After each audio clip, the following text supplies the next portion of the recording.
Bonjour à tous, merci d'être avec nous aujourd'hui. Un immense merci à tous ceux qui sont avec nous du monde entier. C'est un honneur que vous nous faites d'être présents avec nous par voie de visioconférence. Et donc, je voulais vraiment et sincèrement vous remercier à tous d'être là. On vient de me communiquer le chiffre du nombre de personnes qui sont là tous ensemble aujourd'hui. On est 800 à peu près, enfin 783 exactement. Donc, c'est assez impressionnant. Nous avons beaucoup de choses à vous dire aujourd'hui, c'est un petit peu pour ça qu'on vous a tous réunis dans ces conditions-là, certaines qui vont vous paraître conformes à un média d'information comme le nôtre, d'autres beaucoup moins. Donc, comme vous l'avez vu, Euronews n'est pas une chaîne de télévision. En fait, ce qu'on veut vous dire par là, c'est que Euronews, c'est beaucoup plus que ça. Alors, ce n'est pas de la prétention de dire ça, c'est en fait pas nous qui le souhaitons, ce n'est pas nous qui le voulons, ce n'est pas un choix, c'est un besoin. Comme tous nos concurrents, nous sommes aujourd'hui dans l'obligation de nous adapter complètement à cette industrie qui est en pleine révolution, en pleine mutation, dont les frontières tombent toutes les unes après les autres et qui a tendance à tendre vers l'infini. Alors, quels sont les enjeux dont nous voulons vous parler aujourd'hui? Il n'y en a qu'un selon nous, comme ça a été dit dans la vidéo, c'est l'expérience utilisateur. Le consommateur, puisque c'est bien comme ça qu'il faut l'appeler désormais, nous raconte maintenant sa propre histoire. D'ailleurs, le problème, c'est que lui-même ne connaît pas exactement jusqu'où elle va l'amener. Et comme beaucoup d'industries, en fait, nous sommes passés d'une offre, d'un marketing de l'offre à un marketing de la demande. Le marketing de l'offre, c'était le bon vieux temps de l'ère du broadcasting, dans le sens littéral du terme, où très peu de médias diffusaient à énormément de monde par voie terrestre. Et puis, cette ère, c'était également celle du narrowcasting, c'est-à-dire où un peu plus de médias diffusaient à un peu moins de monde, regroupés par communauté. Et aujourd'hui, le marketing de la demande, c'est ce que nous appelons l'ego-casting, c'est-à-dire où je consomme le média comme je le veux, où je le veux et comme je l'entends. C'est pour toutes ces raisons que nous nous posons la question aujourd'hui devant vous, comment survivre, vivre et prospérer dans cet univers des médias. Alors notre réponse, elle est très simple. Nous devons, et nous allons, et nous faisons transformer notre organisation en un hub global de l'information dans le monde, avec comme principal atout sa marque. Alors, cette marque, ce n'est pas dans le sens marketing du terme, c'est qu'une marque d'un média comme le nôtre représente avant tout des valeurs éditoriales. Une marque en laquelle on a confiance ou on n'a pas confiance, dans laquelle on adhère ou pas. Une fois cette transformation opérée, ensuite l'objectif est simple, d'avoir le bon contenu au bon endroit, au bon moment. L'ère du même contenu partout et en même temps est selon nous complètement révolue. L'ère d'ailleurs du « Be the first to know », et d'ailleurs CNN a changé son slogan, l'ère du « Be the first to know » est également totalement révolue. Comment aujourd'hui des gens comme Reuters et PTN, avec les moyens colossaux et hors du commun qu'ils ont, peuvent-ils rivaliser avec Sohaib Attar? Sohaib Attar, ce fameux habitant d'Abbottabad, qui, comme vous vous rappelez tous, avait fait ce fameux tweet diffusé dans le monde entier des heures avant que nous nous posions nous-mêmes la question de savoir s'il y avait une attaque américaine ou pas. Comment nous tous pouvons-nous tous rivaliser contre Sohaib Attar et tous ceux qui vont le suivre? Alors, si cette démultiplication des sources de l'information doit bien sûr nous pousser à toujours être plus réactifs sur l'actualité, notre mission première doit être de réinventer notre façon de travailler, notre modèle, pour être capable aujourd'hui de présenter des news sur mesure. News sur mesure, c'est-à-dire avec le bon format, dans le bon environnement. Parce qu'en fait, il s'agit bien de format et pas de contenu. Bien sûr, le contenu d'une chaîne comme Euronews, sous cette marque ombrelle Euronews, doit être le même partout. Ce sont des valeurs universelles. Par contre, ce contenu doit s'adapter en fonction des différentes plateformes sur lesquelles il est distribué, selon le bon format. Et c'est ce que nous allons vous montrer dans toutes les annonces que nous avons à vous faire aujourd'hui. Alors, on a deux messages particuliers et principaux à vous donner aujourd'hui. Le premier, c'est d'expliquer qui nous sommes, notamment pour tous nos amis du monde entier qui nous connaissent peut-être un peu moins que vous tous ici réunis à Paris. J'ai tendance à croire que vous nous connaissez bien. Et puis, bien sûr, on est là pour vous annoncer tous les développements d'Euronews. On a 20 annonces à vous faire pour les 20 ans d'Euronews dans 20 villes dans le monde. Voilà, c'est toujours des aspects marketing intéressants. Parce qu'effectivement, Euronews se développe beaucoup. On a doublé nos effectifs, on a doublé notre budget, on a doublé notre distribution. En fait, on pense aujourd'hui être en mesure de dire qu'on fait mieux que survivre dans cet univers. On a gagné énormément de parts de marché, on a des annonceurs prestigieux qui sont venus nous rejoindre. Et nous sommes même, comme vous le verrez, leaders et pionniers dans certains domaines. Alors, comme vous l'avez vu dans la vidéo, et on ne veut pas vous rabâcher les oreilles de chiffres, mais s'il y a des chiffres à retenir, je vous en propose que 5. Le premier, c'est le chiffre de 10 millions. 10 millions, c'est 10 millions de personnes qui consomment la marque Euronews aujourd'hui dans le monde tous les jours. Ce qui fait d'Euronews, et on peut le dire avec force, le premier média d'information en Europe. Donc le deuxième chiffre à retenir, c'est le numéro 1, c'est beaucoup plus facile. Deux autres chiffres, 800, nous sommes 800 personnes à travailler à Euronews, dont 400, qui est le quatrième chiffre, 400 journalistes qui viennent du monde entier de plus de 25 nationalités différentes. Et enfin, s'il y a un autre chiffre à retenir, c'est 100, parce que nous avons aujourd'hui le plaisir de vous annoncer que nous allons, dans les 3 mois qui viennent, recruter 100 nouveaux collaborateurs pour Euronews. Je ne sais pas s'il y a aujourd'hui un autre média dans l'industrie qui peut se targuer d'une telle annonce, et vous allez voir comment. Alors, afin de vous présenter au mieux tous ces développements, on a essayé d'imaginer, vous avez vu qu'on essaie d'avoir un format un petit peu ludique pour combler et pallier à la lenteur et à la longueur de mon discours. Donc on a posé un cadre. Comment survivre et prospérer dans l'univers des médias. Et pour y répondre, on a identifié les 4 grands besoins humains vitaux, donc les 4 grands besoins vitaux de l'humanité, qui selon nous, et vous le verrez tout à l'heure, sont propres à tous les médias. Et puis, en avançant dans la réflexion, en fait, on s'est rendu compte qu'il y avait un 5e besoin qui, lui, était beaucoup plus propre à Euronews, beaucoup plus unique à notre chaîne. Et ce 5e élément, nous l'avons appelé, ce 5e besoin, bon, je viens de rater ma blague, nous l'avons donc appelé le 5e élément. Mais nous en reparlerons plus tard. Bon, c'était une blague, je me foirais. Ça arrive, on m'avait dit de ne pas en faire, j'aurais dû écouter tout le monde. Alors, commençons par l'introduction. Donc, nous allons commencer par le premier besoin qui nous semble propre à tous les médias, à toute l'industrie des médias. Ce besoin, c'est celui de l'identité. L'identité, c'est ce qui nous définit, ce qui définit nos valeurs, ce qui définit la perception que les gens ont de notre marque.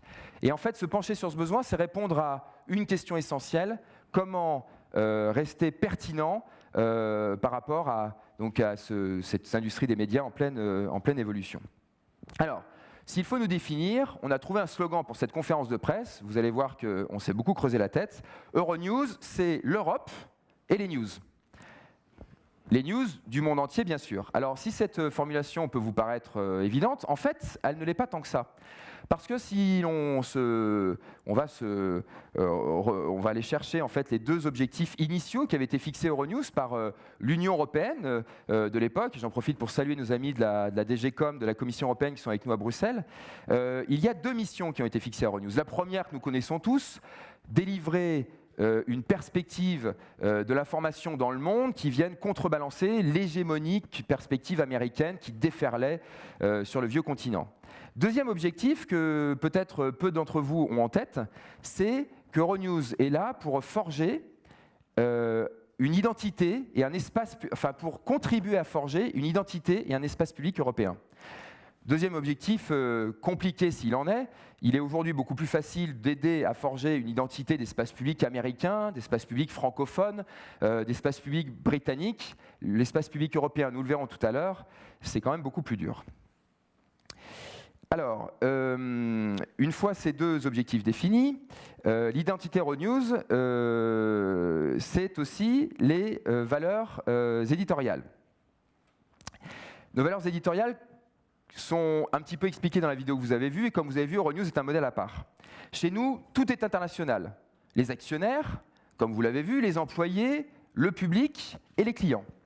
Nous sommes, comme il est dit dans la vidéo, le seul média au monde qui est multinational, multilingue, multiculturel et multi-actionnarial. La conséquence majeure de tout ça, c'est quoi? C'est que chez nous, l'indépendance éditoriale et la liberté d'expression ne sont pas un objectif que nous cherchons à atteindre tous les jours, c'est une réalité. Ces 2 valeurs sont le reflet en fait de la multitude des points de vue qui s'expriment tous les jours dans notre rédaction. J'en veux pour preuve les exemples suivants. Savez-vous que le grand patron monde de la rédaction d'Euronews est roumain? Il est là avec nous, Lucian Sarb, aujourd'hui, c'est un Roumain.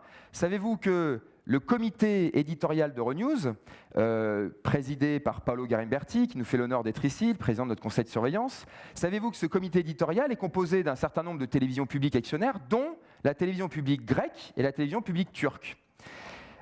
Cette perspective, donc, c'est celle de l'Europe au sens large. Alors, au sens large, pour nous, c'est même au-delà de l'Europe définie à l'époque, qui allait de l'Atlantique à l'Oural. Nous pensons croire aujourd'hui que l'Europe, c'est même la grande Europe, c'est celle qui va de l'Atlantique à l'Afghanistan. Donc, Euronews, c'est une perspective européenne de l'actualité dans le monde. Une dernière chose, enfin sur ce thème-là. Dans un monde où nos concurrents se prénomment CNN, Sky, Russia Today, Euronews est un service public. Dans un monde où un de nos principaux concurrents, que je viens de citer, vient d'annoncer avoir réalisé des bénéfices nets de 600 millions d'euros, l'objectif d'Euronews, c'est uniquement de générer des ressources supplémentaires pour investir et toujours investir plus encore dans sa rédaction. Et tenez-vous bien, si vous regardez bien, nous sommes le seul service public au monde dont les ressources en provenance de notre actionnaire sont significativement inférieures à 10% de nos ressources totales. Nous sommes le seul service public au monde qui avons 21 propriétaires, et non pas un seul, et qui, en quelque sorte, et Lucien en sait quelque chose, fait que nous n'appartenons finalement à personne. Enfin, et contrairement à ce qui se passe dans beaucoup de pays, dont un très proche de nous, que je ne citerai pas, nous avons une chance, c'est que nous faisons la fierté de nos actionnaires public service. Et j'en veux la preuve, la présence qui vraiment me touche et nous touche, Rémi, et que c'est vraiment énormément que vous soyez là avec nous aujourd'hui. Donc je voulais vraiment vous remercier pour votre présence à nos côtés. Alors l'identité, c'est aussi le foyer. Les fondations d'Euronews. Alors pour ces 20 ans, Euronews s'offre un nouveau foyer. C'est une première annonce que nous vous faisons. Nous avons effectivement beaucoup grandi ces derniers temps, nous sommes beaucoup développés. Nous ne tenons plus dans nos locaux actuels, dans cette belle ville de Lyon. Enfin, nous ne sommes même pas à Lyon, nous sommes à Écully, Écully-Villefleury. Je vous invite à visiter, c'est absolument magnifique. Alors nous sommes en train de nous construire un nouveau siège social. Nous déménageons dans l'hypercentre de Lyon. Ce nouveau bâtiment sera situé dans le nouveau quartier Confluence de Lyon. Et nous sommes donc heureux aujourd'hui de vous présenter ce nouveau siège social qui a été imaginé par les architectes de renommée mondiale Jacob McFarlane, qui est aujourd'hui construit par le promoteur Cardinal, qui va faire une superficie totale de 10 000 m² et qui sera prêt pour le début de l'année 2014.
Alors, nous allons désormais passer au deuxième grand besoin que nous souhaitons examiner avec vous aujourd'hui. Ce deuxième grand besoin de l'humanité, c'est le besoin de la compréhension. Ce besoin, la compréhension, c'est notre besoin de faire sens dans notre environnement et de comprendre notre rôle, notamment dans le monde et en Europe. Et donc, finalement, regarder et étudier ce besoin, c'est se poser la question de comment arriver à élargir de nouveaux publics, de nouveaux marchés et de nouvelles plateformes. Alors, quelle compréhension avons-nous aujourd'hui de notre environnement ? Nous pouvons aujourd'hui, et nous en sommes persuadés, aller beaucoup plus loin que ce que nous sommes, et nous pouvons aller beaucoup plus loin que d'être uniquement un média global de l'information dans le monde. Alors nous avons mis en place une nouvelle stratégie à la demande de nos actionnaires, une nouvelle stratégie éditoriale que nous vous dévoilons pour la première fois aujourd'hui. L'idée, c'est que dans un univers avec une audience aussi fragmentée, un univers en telle mutation, être global ne suffit plus. Alors bien sûr, on ne veut pas venir une chaîne locale, ce n'est pas notre métier, et d'autres font ça beaucoup mieux que nous, partout. Notre stratégie, et je vous l'annonce aujourd'hui, c'est de devenir le premier média glocal d'information dans le monde. Que signifie glocal ? Glocal, selon nous, c'est proposer un agenda global de l'actualité dans le monde, tout en développant des outils de proximité avec nos audiences partout où elles se trouvent. Le premier élément de proximité, c'est de parler aux gens dans leur langue. Il se trouve qu'on le fait, ça tombe bien, mais on estime que ce n'est pas suffisant. On veut aller plus loin que ça et développer d'autres moyens de proximité, comme par exemple avoir une grille dédiée par zone, par pays, par continent, comme par exemple avoir une hiérarchie de l'information qui peut être différente par zone ou par continent, ou encore, et pourquoi pas, insérer dans nos programmes du contenu local. Alors la bonne nouvelle dans tout ça, et pourquoi nous l'annonçons aujourd'hui, c'est que nous sommes les seuls à pouvoir faire ça. En tout cas, nous sommes les seuls à pouvoir faire ça avec des moyens extrêmement limités, sans dépenser des dizaines de millions d'euros pour créer de nouvelles chaînes. L'idée concrète est de commencer à distinguer Euronews Europe d'Euronews Monde. Et ensuite, à continuer de réfléchir à des déclinaisons par grandes zones géographiques, comme par exemple Euronews Asie, Euronews Afrique, ou encore Euronews Moyen-Orient. Alors je profite de l'occasion pour saluer bien sûr Monsieur le Ministre, ainsi que tous nos amis qui viennent de ces différentes régions du monde, et je profite pour préciser que tels développements se feront avec des partenaires locaux. Vous verrez que les partenariats sont une très grande force à Euronews. Certains partenaires sont d'ores et déjà identifiés. Je saisis l'occasion pour dire la bienvenue à tous ceux qui veulent nous rejoindre. Mais au-delà de tous ces éléments de stratégie, vous êtes ici aussi venus pour écouter des projets, et donc voilà des projets que nous vous annonçons qui viennent étayer cette thèse. Premier projet que nous sommes très fiers de vous présenter aujourd'hui, Euronews Grèce. Nous lançons Euronews Grèce en décembre 2012, qui va, pour la première fois de l'histoire d'Euronews, être localisé dans une autre ville que Lyon, à savoir Athènes, où nous ouvrons un bureau que nous sommes en train de construire. Vous voyez, ce ne sont pas des photos fake, hein, c'est des vraies photos, où nous sommes en train de préparer donc, un bureau de 600 mètres carrés qui va accueillir 40 employés qui vont produire Euronews en grec et intégrer le workflow global de la chaîne, tout en étant à Athènes. Nous sommes très très fiers de ce développement parce que pour la première fois dans l'histoire d'Euronews, nous allons pouvoir être présents localement pour servir un agenda global de l'actualité. Autre chose intéressante, nous serons la première chaîne d'information 24 heures sur 24, 7 jours sur 7, en grec, en Grèce. Deuxième annonce importante, nous lançons 3 mois plus tard Euronews Hongrie.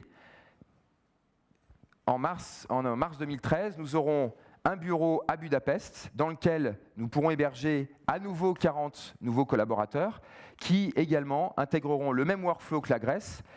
Euronews hongrois deviendra la 13e édition linguistique d'Euronews. Alors, au-delà de ces 2 annonces majeures, nous continuons la poursuite d'ouverture de nos bureaux dans... non, oui, excusez-moi, j'avais oublié une chose, je vais me faire gronder par mon ami Claudiu.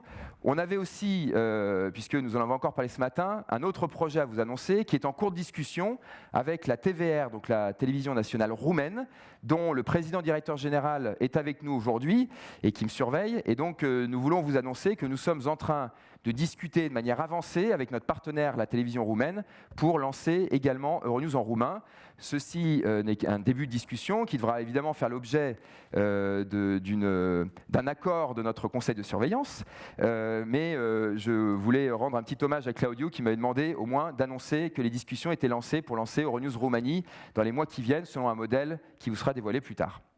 En dehors de ces langues, donc, nous avons ouvert beaucoup de bureaux récemment. Au cours des dernières années, nous avons ouvert une multitude de bureaux. Et donc, aux bureaux d'Athènes et de Budapest que je viens de mentionner, vont s'ajouter 3 nouveaux bureaux. Un premier à Washington, et je salue la présence de Stéphane, qui, non, il est vraiment là en réalité, parce que je crois qu'il est 4 heures du matin chez toi, Stéphane, donc merci d'être là. Vous voyez le sourire, là, vous ne pouvez pas dire en bas à droite que c'est du fake. Nous ouvrons également un bureau à Dubaï, et enfin un bureau à Istanbul, avec notre partenaire, la TRT, la chaîne nationale publique turque, qui est avec nous aujourd'hui à Istanbul, et que je salue. Je crois que Grégory est mon ami, qui va revenir en arrière. Non, et il va revenir devant. Une fois que nous avons parlé de tous ces projets, parlons des programmes. Nous avons une politique de programme assez riche et nous allons lancer une nouvelle saison de beaucoup de nos programmes à l'antenne. Learning World sera lancé avec une nouvelle saison avec notre partenaire, la WISE, issue de la Qatar Foundation. Musica continue une nouvelle saison avec notre partenaire Rolex. Behind Markets avec notre partenaire Admiral Markets, ou encore notre magazine Life qui est là pour parler de l'histoire, la culture, les enjeux économiques d'un pays. Donc vous avez ici l'exemple de Russian Life qui avait été fait avec l'agence de tourisme de la Fédération de Russie. Nous avons de la même manière lancé Thai Life, Ukrainian Life, etc. Une autre exclue à vous annoncer aujourd'hui, nous allons lancer un grand programme à partir de janvier 2013 qui s'appuie sur le succès extraordinaire que nous avons rencontré avec une interview exclusive que nous avons faite de José Manuel Barroso il y a quelques jours sur l'antenne avec notre partenaire YouTube. Grâce aux outils de Google, Google+, et Google Hangouts, le président de la Commission européenne, au cours de cette interview qui a été diffusée en direct sur Euronews, a été en mesure d'échanger avec des citoyens européens en direct, un petit peu sur le format de ce qui avait été fait pour le président Obama il y a quelques mois, donc échanger en direct avec les citoyens européens. Alors cette émission a été un tel succès que nous sommes en train de réfléchir avec nos partenaires de Google et de YouTube, dont je salue la présence avec nous aujourd'hui à Bruxelles et à Londres. Nous sommes en train de réfléchir à aller plus loin et d'installer un grand rendez-vous mensuel à partir de la rentrée qui permettra à tous les grands leaders européens de pouvoir s'exprimer en direct sur antenne d'Euronews, relayé par YouTube avec les outils Google+, et Google Hangouts, tous les mois sur notre chaîne.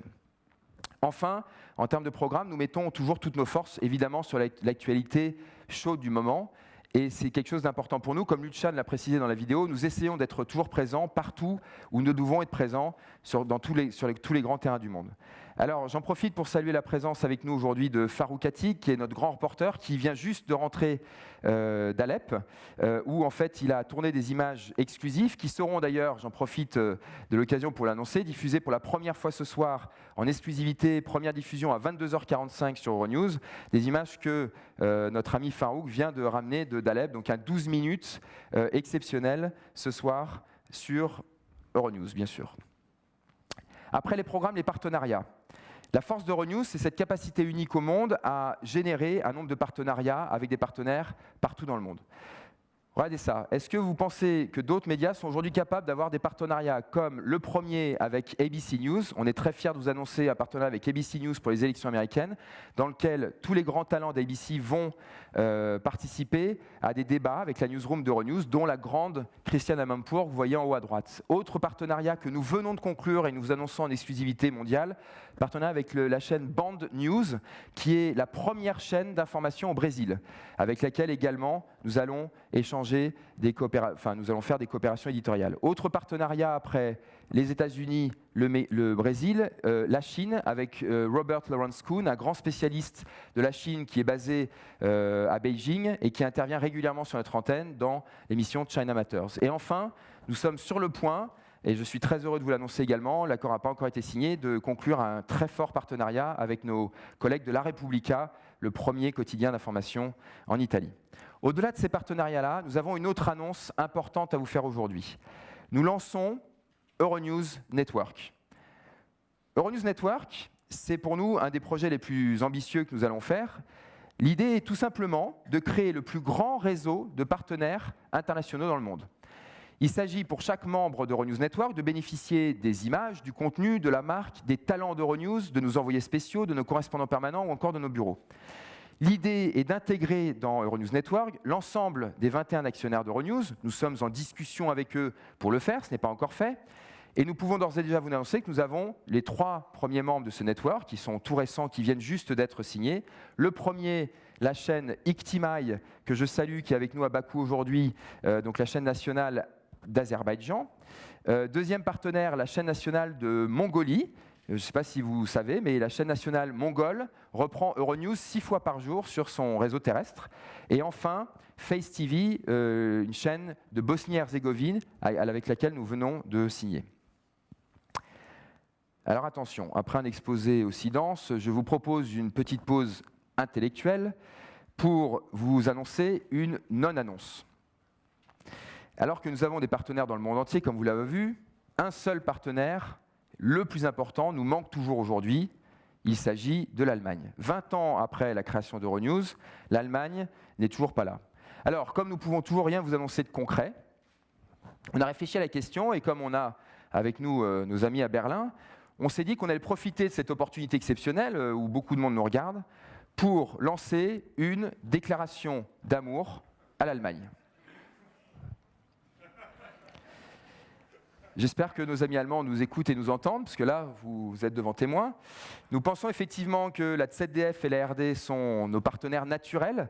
Nous avons envie terriblement envie de faire des choses avec eux. Nous sommes en début de discussion avec ZDF, dont je remercie le fait d'avoir hébergé la conférence à Berlin dans ces locaux.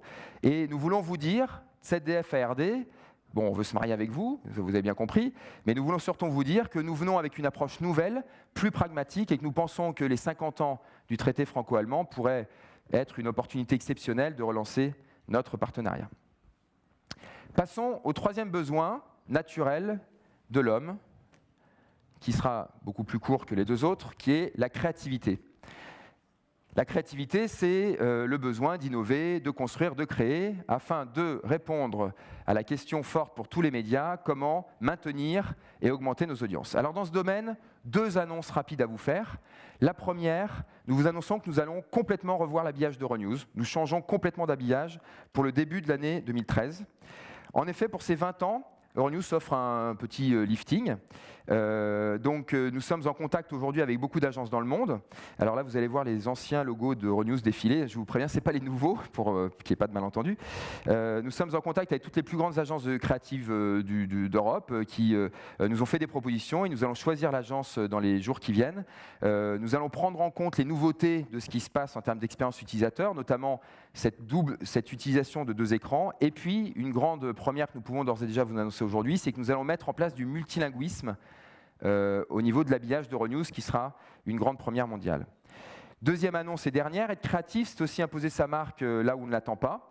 Et nous avons développé, nous annonçons aujourd'hui que nous avons commencé à développer une stratégie de placement de produits, puisque Euronews, de plus en plus, est en train de participer à des fictions, que ce soit pour des séries télévisées, du cinéma, des fictions dans lesquelles la marque Euronews est utilisée, mais plus qu'utilisée, carrément intégrée dans le scénario. Vous voyez à l'antenne l'exemple le plus récent, qui est The Spiral, une série qui a été diffusée dans qui est en train d'être diffusée sur 9 diffuseurs européens, dont Arte en France, et dans laquelle Euronews est au cœur de la fiction. D'autres développements sont en cours. On verra notamment l'arrivée très prochainement d'un film en France avec Danny Boone, je crois, sur l'histoire du fameux volcan islandais, dont le mot est absolument imprononçable, qui avait paralysé l'espace aérien il y a quelques temps de ça. Et puis, bien évidemment, l'objectif numéro 1 pour Euronews dans ce domaine est d'être présent dans le prochain 007 James Bond.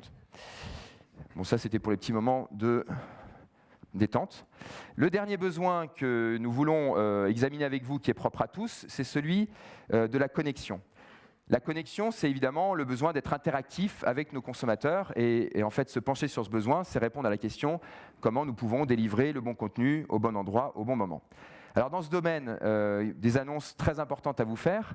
En introduction, nous sommes aujourd'hui extrêmement présents sur tout ce qui est Smart TV. Vous savez, ces télévisions qu'on connecte sur Internet. La Smart TV est l'équivalent du smartphone pour les téléphones. Et donc, nous avons développé des dizaines et des dizaines d'applications. Et nous sommes aujourd'hui heureux de vous informer que nous sommes présents au niveau de 93% des constructeurs, enfin même 95 exactement % des constructeurs dans le monde, sur lequel, sur toutes les télévisions Samsung, Sony, Panasonic, etc., et la dernière en date, Google TV, vous pourrez retrouver une application d'Euronews. Deuxième annonce à vous faire, nous venons de signer un partenariat très novateur avec Renault, qui a été d'ailleurs annoncé par le constructeur lors du dernier salon de l'automobile. Il s'agit d'intégrer le système AirLink de ce constructeur automobile, c'est-à-dire que dans tous les nouveaux modèles Renault, vous aurez dans la console centrale en fait, un système avec des applications qui pourra, en appuyant dessus, vous permettre, quand vous serez à l'arrêt, de lire les dernières informations d'Euronews et ensuite avec un système de texte to speech, c'est-à-dire qui traduit automatiquement le texte en voix. Quand vous commencerez à rouler, vous pourrez écouter à vos 12 oreilles les 12 informations d'Euronews.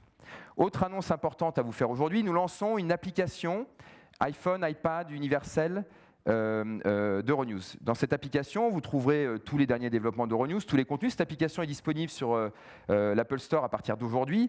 Donc vous trouverez tous nos derniers programmes, etc. Et comme nous raisonnons toujours en termes d'expérience utilisateur, nous avons ajouté deux outils qui, pour nous, représentent une façon un petit peu ludique d'utiliser cette application. Le premier, c'est que notre rédaction va vous proposer des quiz toutes les semaines pour tester entre amis votre connaissance sur l'actualité européenne et internationale.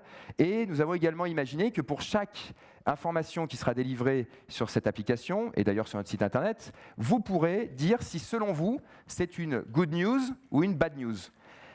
Parce que c'est toujours la même chose chez nous. Nous estimons que la diversité des points de vue doit s'exprimer. Nous estimons que n'importe quelle actualité peut être considérée comme bonne ou mauvaise selon la perspective avec laquelle on se place. Cette application donc, est développée également pour iPad, où nous avons également en tête l'expérience utilisateur. Donc vous pourrez utiliser cette application de deux manières différentes sur l'iPad. Soit vous utilisez votre iPad en complément de votre ordinateur, et donc vous pourrez utiliser cette application de manière rationnelle, en mode Internet, soit vous utilisez votre iPad en complément de votre ordinateur, et là nous vous proposerons une version beaucoup plus créative, beaucoup plus ludique à utiliser, en fonction que vous mettez votre iPad donc en mode portrait ou paysage. Autre annonce à vous faire aujourd'hui, qui est peut-être celle dont je suis personnellement le plus fier, et qui est peut-être la plus novatrice, nous lançons aujourd'hui Euronews Radio. Nous allons lancer une radio dans le monde entier, une web radio, qui vous permettra d'écouter les dernières news d'Euronews toutes les 15 minutes le matin, toutes les 30 minutes en journée. Et la particularité de cette radio, toujours en pensant à l'expérience utilisateur, c'est qu'elle intégrera de la musique, puisque nous pensons que dans ce mode de consommation, il est important d'écouter à la fois les news et la musique. La part de la musique représentera moins de 30% de l'ensemble des programmes de cette radio. Je vous laisse en écouter quelques secondes. Euronews Radio. It is 9 a.m. in London, 8 a.m. in Paris, and 3 p.m. in Shanghai. Euronews Radio. The news. More anti-American protests are expected after Friday prayers, while France braces itself against Muslim anger. Il sera diffusé dans un premier temps en 6 langues, anglais, allemand, italien, espagnol, français et russe. Et toutes les autres éditions linguistiques d'Euronews viendront s'ajouter au fur et à mesure. Cette radio sera disponible sur notre site internet euronews.com à partir d'aujourd'hui. Et nous annonçons aujourd'hui que nous avons signé des accords avec toutes les plus grandes plateformes de radio dans le monde, dont les immenses VTuner et TuneIn, qui sont des immenses plateformes de radio aux États-Unis, ainsi qu'avec Orange en France, Live Radio, Radio.de en Allemagne, etc. Et grâce à la présence sur ces plateformes de radio, nous pourrons être présents dans les différentes voitures qui utilisent ces plateformes, sur les Smart TV, en PC mobile et bien sûr en système audio pur qui utilise donc ces plateformes. Alors évidemment, nous allons lancer aussi une application iPhone, iPad et Android de cette radio. Et donc cette application vient s'ajouter à toutes les applications d'ores et déjà existantes d'Euronews, qui fait d'Euronews le premier média d'information avec le plus d'applications disponibles sur Apple Store. Passons à l'étude de notre dernier besoin, donc le fameux 5e élément. Ce besoin qui nous paraît être un besoin propre à Euronews, c'est le besoin de l'appartenance. En fait, nous sommes censés, donc, comme je l'ai dit au début, aider à cette appartenance à l'entité qui nous représente, c'est-à-dire l'Europe. Alors là, ça commence mal. Vous savez tous qu'aujourd'hui, le sentiment d'appartenance à l'Europe est plutôt faible. Pour preuve, les différents sondages qui ont été faits ces derniers temps. Alors, si on prend les derniers en date, en France, nos amis du Figaro, l'excellent Figaro, donc on fait un sondage récent pour les 20 ans du traité de Maastricht qui demandait aux personnes, aux Français, quel est votre sentiment d'appartenance. Et donc sur 100% de réponses, 40% estiment que leur sentiment d'appartenance c'est la France, 30% la ville, 20% la région, c'est surprenant, et uniquement 7% l'Europe. Deuxième exemple, Die Welt en Allemagne, beaucoup plus problématique, qui pose la question à nos amis allemands, qui répondent pour 65% d'entre eux qui se verraient mieux en dehors de l'Union européenne, et pour 49% d'entre eux, donc en gros la moitié, qui ne veulent pas être présents dans l'Union européenne. Donc, comme dirait l'autre, on est mal barré. Alors, là-dessus, Euronews doit développer des initiatives pour, comme j'avais dit tout à l'heure, aider à forger une identité et un espace public européen. Donc, je vous annonce aujourd'hui, pour finir cette conférence de presse, 3 grandes initiatives que nous prenons. La première est un projet. C'est le projet le plus ambitieux que nous avons jamais eu et que nous allons nous atteler à réaliser. Ce projet s'appelle Gen Europe, Generation Europe, Genetic Europe. L'idée est de construire une plateforme Internet, sur notre site Internet, qui serait une sorte de mélange de Wikipédia, Google+, Facebook et Second Life sur l'Europe. Nous voulons commencer à d'abord rentrer des données sur l'Europe, que chacun d'entre vous a l'envie ou le droit de consulter, quels sont les commissaires européens, qu'est-ce que le Parlement européen, etc. Nous voulons ensuite ouvrir cette base de données aux internautes pour que chacun puisse participer et donner sa propre expérience de son propre pays. Nous voulons continuer de l'ouvrir en réalisant des quiz. Nous voulons encore continuer de l'ouvrir en réalisant de grands débats, comme par exemple des sondages. Exemple, quelle est selon vous la plus grande figure européenne? Je ne sais pas si dans la salle et partout dans le monde vous avez une idée. Pour l'instant, les retours sont très différents et nous pourrions utiliser le résultat de ces sondages pour imposer Euronews comme une marque référente.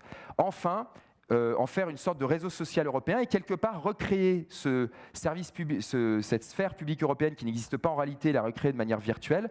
Si par exemple vous voulez mettre votre enfant inscrire dans l'université de Londres et que vous cherchez un moyen pour le loger, eh bien cette plateforme sera faite pour vous, donc Gen Europe. Nous sommes en train de discuter avec un très grand partenaire qui a été cité dans cette conférence de presse pour s'allier ces services et nous vous en dirons plus dans quelques temps.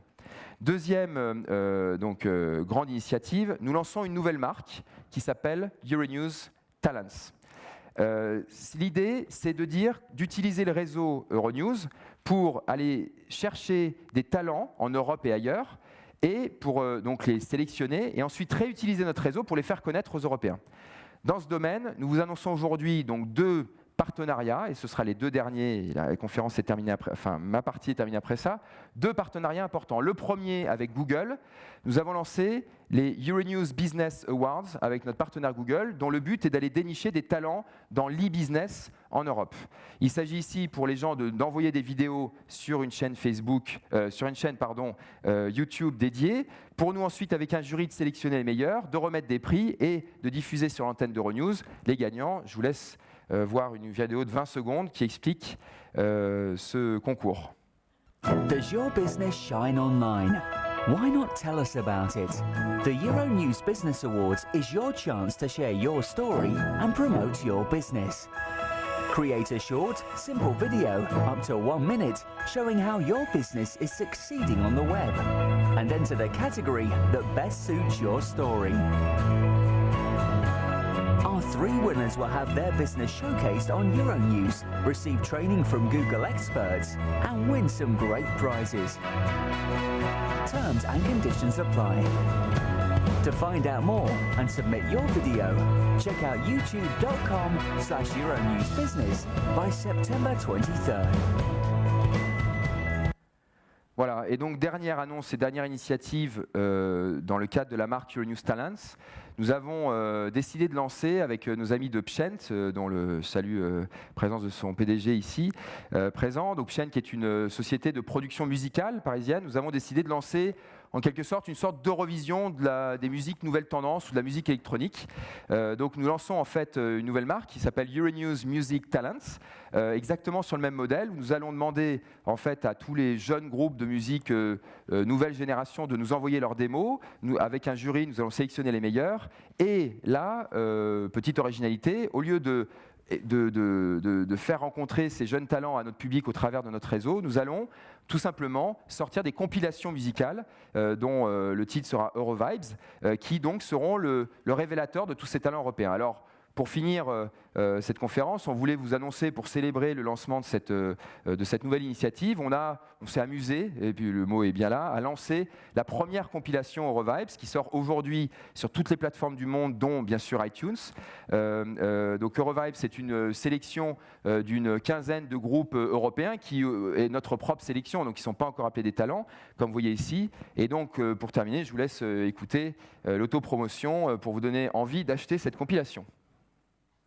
Puisque c'est As far as I can see, that's about to change. Euronews has chosen some of the best new music in Europe for you.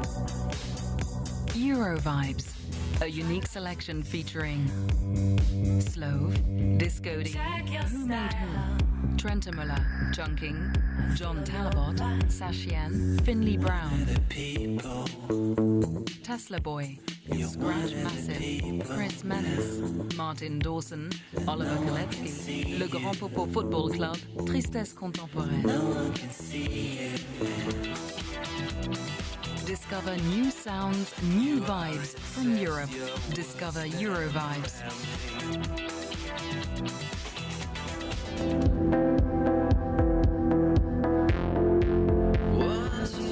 Available now on iTunes Store and most digital music platforms. Voilà, alors j'en profite juste pour dire, pour les amateurs de musique, nous avons le grand plaisir d'avoir avec nous le groupe Tristesse Contemporaine qui va nous faire un petit showcase privé à l'issue de la conférence de presse pour ceux qui auront encore le temps. Donc il y a un petit showcase privé de 4 titres, on les remercie. Voilà, donc la conclusion en 27 secondes. On avait beaucoup de choses à vous dire aujourd'hui. J'espère que vous comprenez pourquoi on a mis en place ce dispositif hors du commun pour vous les annoncer. Et en fait, la conclusion, pour revenir au début, c'est la seule question qui se pose, c'est comment survivre, vivre et prospérer dans cet univers des médias. Je pense que la conclusion, au regard de tout ça, vous serez désormais capable de vous la faire vous-même. Je crois que maintenant, nous allons passer aux questions-réponses.